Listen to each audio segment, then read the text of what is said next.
de una máxima que dice que el derecho se aprende leyendo.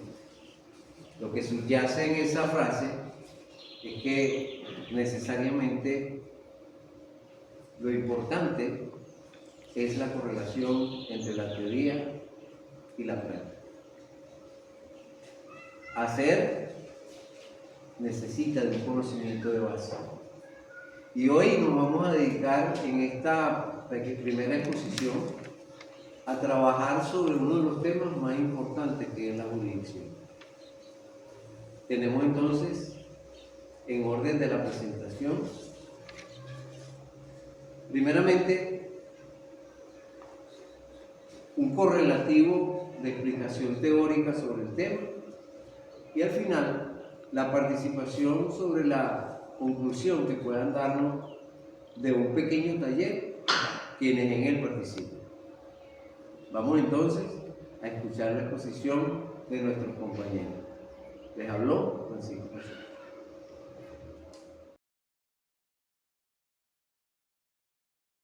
La teoría de la jurisdicción define la potestad estatal para administrar justicia, en contexto de la existencia y observancia de un Estado de derechos. Por lo tanto, el estudio de la teoría de la jurisdicción nos permite conocer, comprender y diferenciar la función judicial de aquellas que son propias de otros poderes. Es necesario su conocimiento sobre el debido proceso y su necesario cumplimiento mediante acción de jueces imparciales, quienes deben de garantizar que las sentencias sean ejecutadas de forma correcta y como autoridad de cosas juzgadas. En cuanto al Estado de Derecho, es un modelo de organización político y social en el que todos los ciudadanos e instituciones de un país, incluyendo sus gobernantes y autoridades, están sometidos por igual a la ley. Este concepto se fundamenta en el principio fundamental de la igualdad y de su existencia como propósito. Busca garantizar la justicia, proteger los derechos humanos y evitar tanto la arbitrariedad como el abuso de poder. En conclusión, podemos decir que la teoría que el Estado de Derecho es el propósito por el que los gobiernan a todos por igual y la jurisdicción es el sistema que emite para que así sea. Una no puede subsistir sin la otra. Pues esto busca garantizar tanto instituciones que apliquen con total imparcialidad.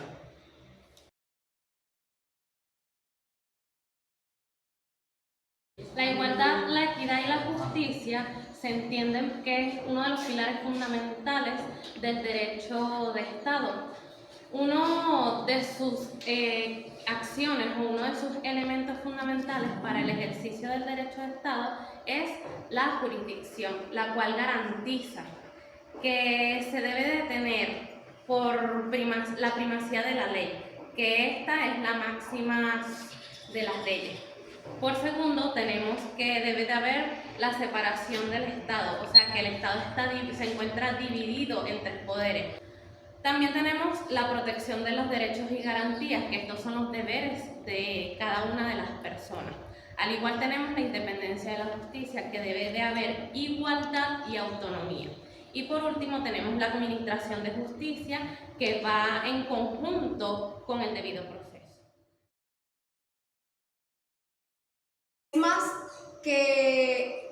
Es mucho más que un conjunto de trámites, de una secuencia de lapsos procesales. Es el verdadero eje legitimador de la función jurisdiccional del Estado. Sin él, el ejercicio de la justicia se desvanece y entraríamos en una en un mero arbitrio o imposición de poder. El debido proceso, como es el legitimador, se divide en dos dimensiones esenciales que actúan como garantía frente al poder del Estado.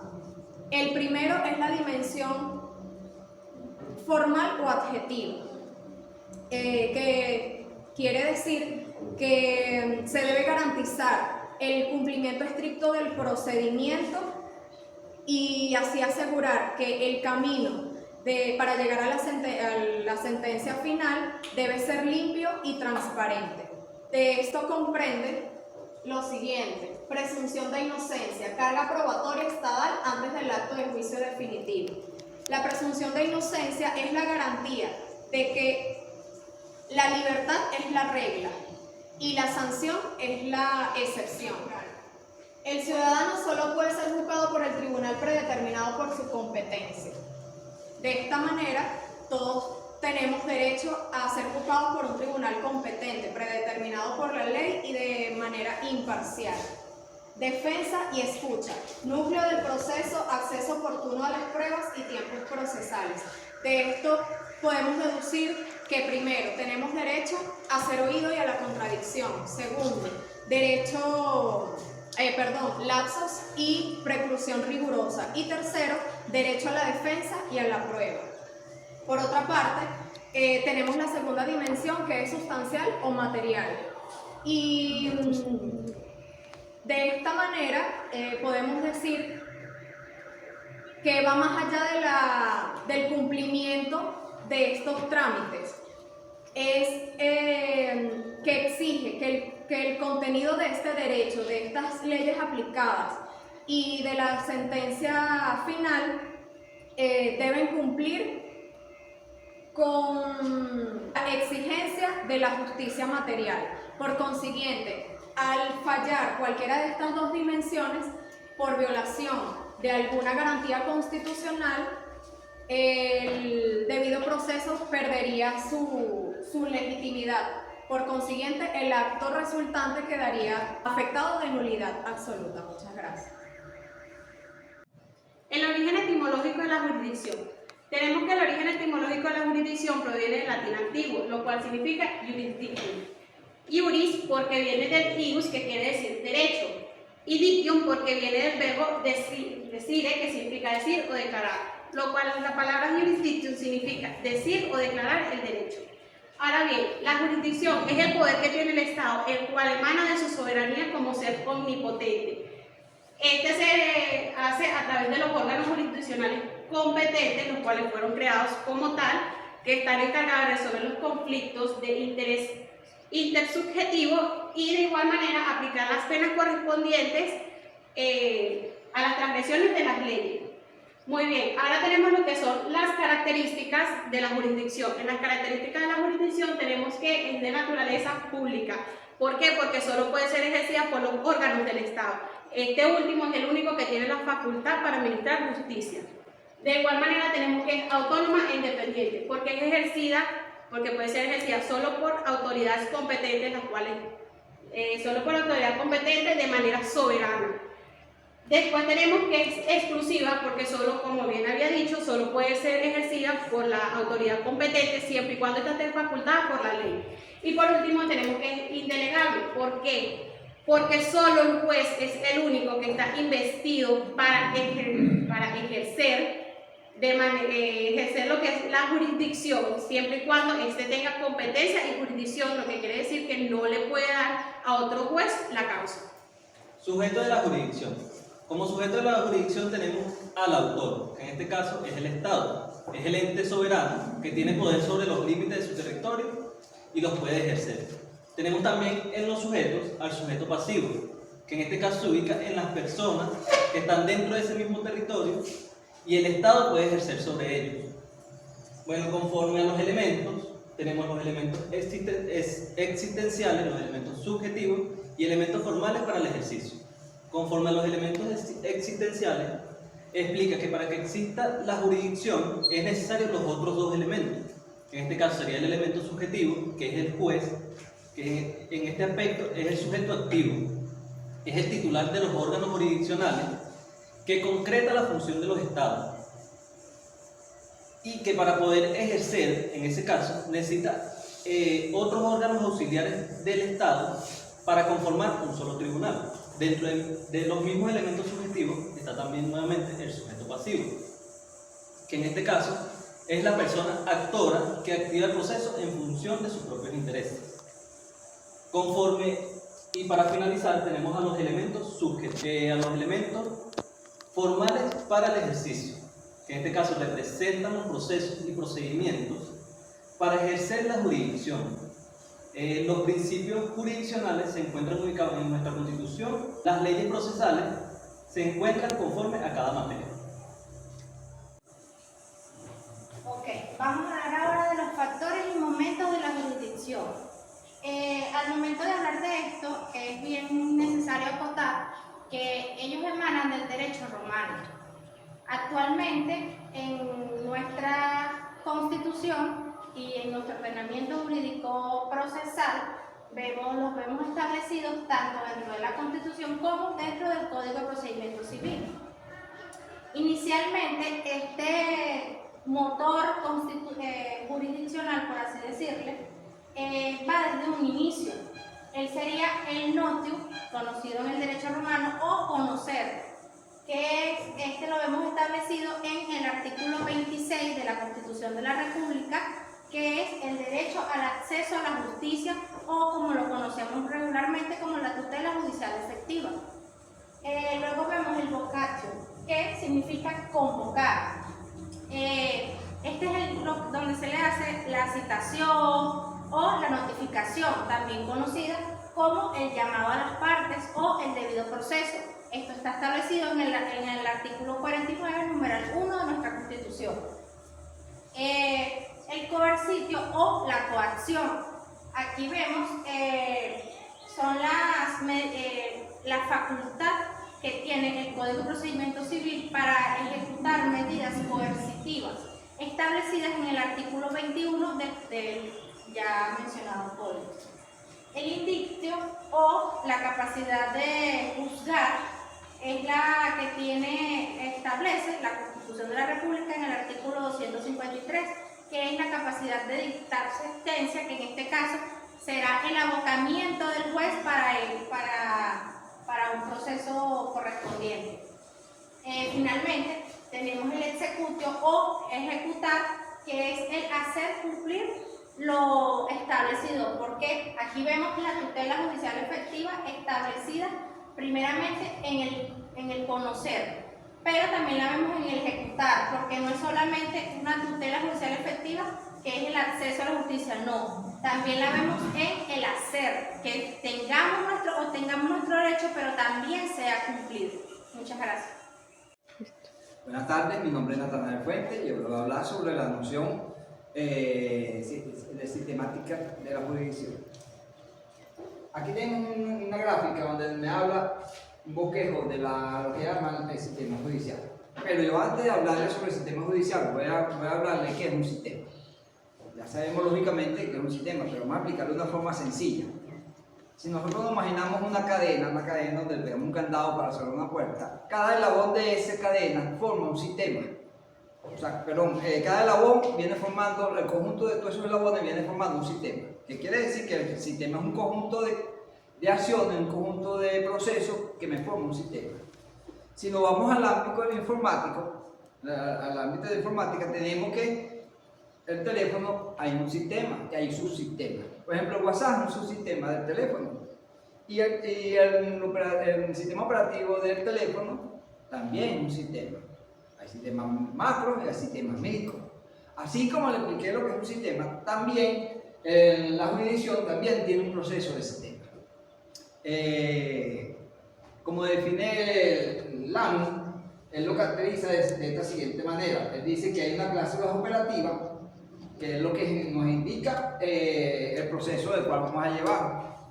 También nos habla de una reducción de la complejidad, que viene siendo que ese sistema, de una u otra forma, aísla las opiniones públicas y el contorno social para administrar una buena justicia. Y tenemos también que trabaja con un código binario, que es el código binario que nos indica que o es legal o es ilegal.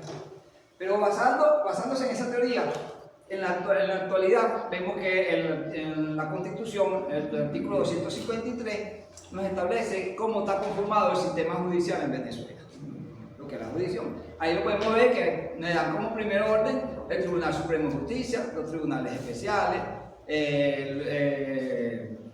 la Defensoría Pública, los órganos administrativos, los entes auxiliares de la justicia. Pero a su vez, todo este sistema lleva un conjunto de acciones que van engranados para lograr la justicia efectiva, lograr la equidad.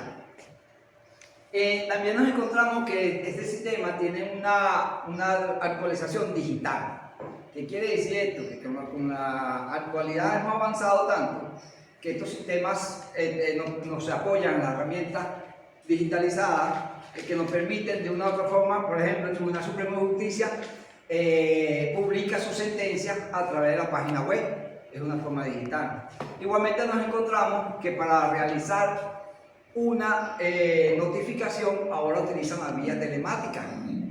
Igualmente se acaba de salir una sentencia donde me permite a mí hacer un poder apoderarla digitalmente. Lógicamente hay que primero iniciar el proceso para después, con una llamada telemática, me permite a mí apoderarme de un poder apoderarla de una forma digital.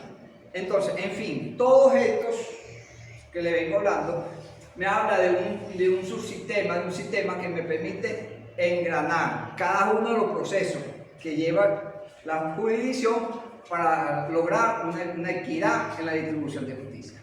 Muchas gracias. Dando continuidad a lo ya explicado en este seminario, vamos a realizar un pequeño taller en el cual se van a dirigir unas preguntas para que las personas o los participantes de los otros grupos puedan definir o dar sus opiniones acerca del tema. Preguntas. ¿Qué opinan en cuanto a la competencia en la medida de la jurisdicción? Frente. Bueno, me voy a permitir leer lo que hemos concluido como grupo en cuanto a la pregunta.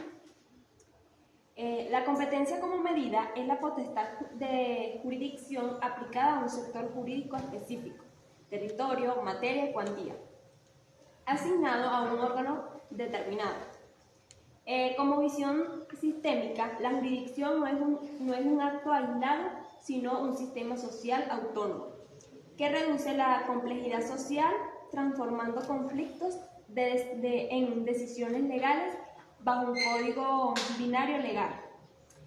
Tomando como apoyo o como fundamento el fragmento de la sentencia número 100 del 2 de febrero del 2000, que señala: la jurisdicción es la función pública realizada por los órganos del Estado, con las formas requeridas por la ley, en virtud de la cual, por acto de juicio, se determina el derecho de las partes. La competencia es la potestad de jurisdicción para una parte del sector jurídico, aquel específicamente asignado al conocimiento de determinado órgano jurisdiccional. Se trata, en definitiva, de dos figuras procesales distintas. ¿Cómo ven ustedes o cómo caracterizan la jurisdicción? Bueno, según la pregunta que usted nos está formulando al grupo, lo que es la característica de la jurisdicción es de la naturaleza pública, el cual el Estado es el órgano de regular lo que es la parte de la justicia. Eso es lo que le compete al Estado como tal, que es lo que es la jurisdicción, la característica de la jurisdicción. En lo que es la jurisdicción es autónoma e independiente, es exclusiva. ¿Por qué es exclusiva? Porque es el que tiene, la que tiene la potestad de remitir lo que es la regulación del Estado. Como última pregunta para el grupo, ¿por qué se dice que la jurisdicción es improrrogable e indelegable, señora? Sí. Lo que significa es que las partes no pueden prorrogar, demorar, retrasar o retardar la jurisdicción, extendiendo la potestad de un juez más de los límites que le concierne el menoscabo de otro. También es indelegable porque los jueces están investidos de potestad para ejercer la función jurisdiccional. Por consiguiente, cuando en un juicio concreto tienen jurisdicción y competencia, no pueden desaisirse del conocimiento de la causa delegándolo a otros jueces. Concluida con esta parte, que era el pequeño taller que teníamos en el seminario, queremos darle la continuidad a nuestro compañero Luis Tavares, que va a culminar con la socialización. Bueno, en vista de la respuesta del equipo, de los grupos participantes, ya vemos que de cierta manera ha sido bastante provechoso nuestro tema y el desarrollo de lo mismo en cuanto a lo que es la jurisdicción se refiere, ¿verdad? Ya sabemos que la jurisdicción no hay que verla sino como un conjunto o como un sistema que activa o coordina una serie de elementos, bien sean como son los órganos del sistema judicial, los organismos, o los sistemas judiciales, los poderes judiciales, así como la normativa legal existente, las normas que complementan también a ella y los fines. Es decir, y todo vamos a decir, aparataje o instrumentación de la jurisdicción es potestad del Estado en vista de un mandato de la ciudadanía. Por otra parte, existen unos elementos interesantes e importantes que resaltar, como son uno de los fines de la jurisdicción es el mantenimiento de la paz social, porque a través de la jurisdicción se canalizan las diferencias que pueden haber entre personas o instituciones y se evita lo que pudiera ser alguna anarquía en la sociedad.